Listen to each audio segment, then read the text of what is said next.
Assalamualaikum warahmatullahi wabarakatuh. Yang kami hormati Prof. Dr. Trijoko Raharjo MPD dan Bapak Imam Sofwan SPD MPD selaku dosen pengampu mata kuliah komunikasi sosial serta teman-teman yang saya banggakan. Puji syukur kehadirat Tuhan Yang Maha Esa yang telah memberikan kita rahmat serta hidayahnya hingga kita dapat melakukan presentasi pada hari ini. Kami dari kelompok 8 izin mempresentasikan materi komunikasi sosial dengan judul Ruang Lingkup, Tujuan, Prinsip, Strategi, dan Fungsi Komunikasi Pembangunan. Saya Kalimah selaku moderator perwakilan dari kelompok 8 yang akan memandu kegiatan presentasi pada hari ini. Sebelum melakukan presentasi, izinkan saya memperkenalkan anggota dari kelompok 8. Yang pertama ada saya sendiri, Kalimah dengan akhiran NIM 14.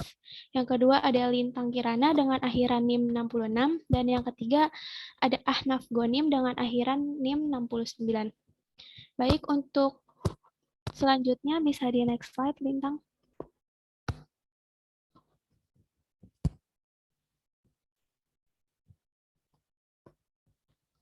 Baik, untuk materi pertama akan saya paparkan mengenai ruang lingkup komunikasi pembangunan. Nah, dalam ruang lingkup komunikasi pembangunan ini terdapat tokoh yang memberikan arti dari komunikasi pembangunan itu sendiri.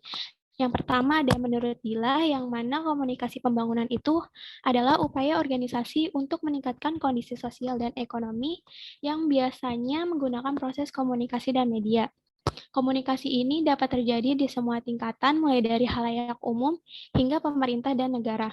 Nah, menurut Dila ini, komunikasi pembangunan itu terdapat dua aspek pemahaman. Yang pertama, pemahaman secara luas, yang mana komunikasi pembangunan ini mencakup fungsi komunikasi seperti kegiatan untuk berbagai catatan antara masyarakat dan pemerintah. Dimulai dengan perencanaan, pembangunan, implementasi, dan proses evaluasi. Yang kedua ada aspek pemahaman secara sempit, yang mana komunikasi pembangunan adalah semua upaya, metode, dan teknik untuk memberikan gagasan dan keterampilan pengembangan sehingga memiliki pemahaman terkait komunikasi pembangunan yang dilakukan. Dan yang kedua ada komunikasi pembangunan menurut Nasution. Nah, komunikasi pembangunan ini adalah komunikasi yang meliputi peran fungsi komunikasi yang mana menjadi kegiatan pengubahan pesan secara timbal balik.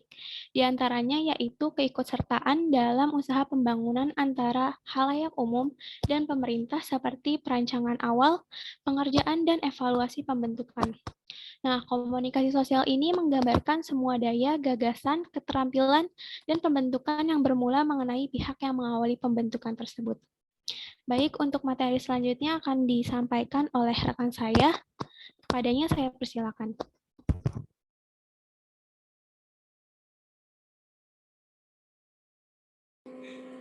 Baik, saya akan memaparkan materi selanjutnya yaitu tentang tujuan komunikasi.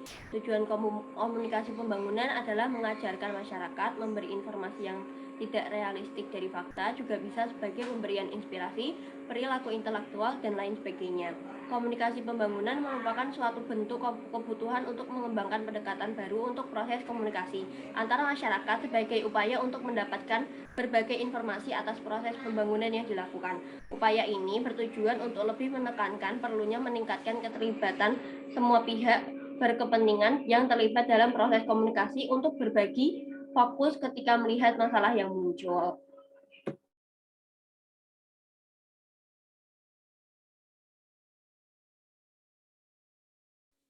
Yang selanjutnya yaitu prinsip-prinsip komunikasi. Prinsip dalam komunikasi pembangunan yaitu sebagai upaya untuk mendukung pencapaian tujuan dan harus mempertimbangkan penekanan sebelumnya untuk menghindari kemungkinan dampak yang tidak diinginkan.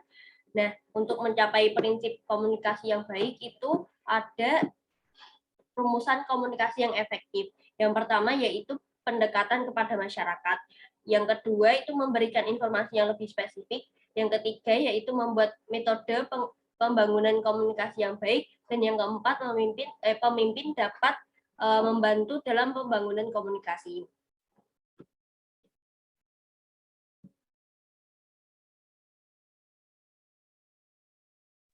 Baik, di slide yang berikutnya yaitu ada strategi komunikasi.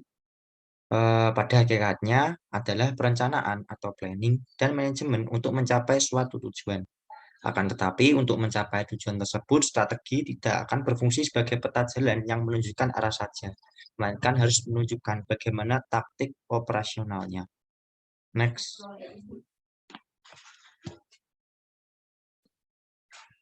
Baik, di slide berikutnya yaitu ada fungsi komunikasi pembangunan. Yang pertama sebagai proses penyebaran informasi dan penerangan kepada masyarakat. Titik pandang komunikasi pembangunan difokuskan pada usaha penyampaian dan pembagian atau sharing ide, gagasan, dan inovasi pembangunan antara pemerintah dan masyarakat.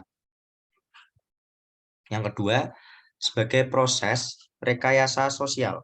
Komunikasi pembangunan dipandang sebagai bentuk pengembangan tindakan komunikasi yang sistematis, terencana, dan terarah dalam melakukan informasi, ide, gagasan, atau inovasi melalui informasi yang disebarluaskan dan diterima sehingga menimbulkan partisipasi masyarakat dalam melakukan perubahan. Yang ketiga, yaitu fungsinya sebagai proses perilaku. Sebagai proses perilaku, komunikasi pembangunan dipandang sebagai proses psikologis, proses sebagai tindakan komunikasi yang berkesinambungan, terarah, dan bertujuan. Dan yang terakhir yaitu sebagai proses pendidikan dan keterampilan bagi masyarakat. Titik pandang komunikasi pembangunan difokuskan pada penyediaan model pembelajaran publik yang murah dan mudah dalam mendidik, dan mengajarkan apa itu keterampilan yang bermanfaat. Terima kasih. Atas kesempatannya, saya kembalikan ke moderator. Baik, terima kasih kepada pemateri yang telah menyampaikan materinya dengan baik. Untuk slide selanjutnya ada kesimpulan. Komunikasi pembangunan ini adalah hal yang terpenting dalam pembangunan dan tidak bisa disepelekan. Karena komunikasi pembangunan ini tidak sepenuhnya menjadi konsumsi pemerintah, melainkan dalam lembaga atau organisasi dan masyarakat luas pun sangat dibutuhkan. Karena komunikasi pembangunan ini juga harus didukung oleh partisipasi masyarakat, di mana tingkat keterlibatan masyarakat dalam program pembangunan sangat dibutuhkan. Untuk itu dibutuhkan upaya agar masyarakat dapat turut serta dalam pembangunan komunikasi tersebut. Baik, demikianlah presentasi dari kelompok 8.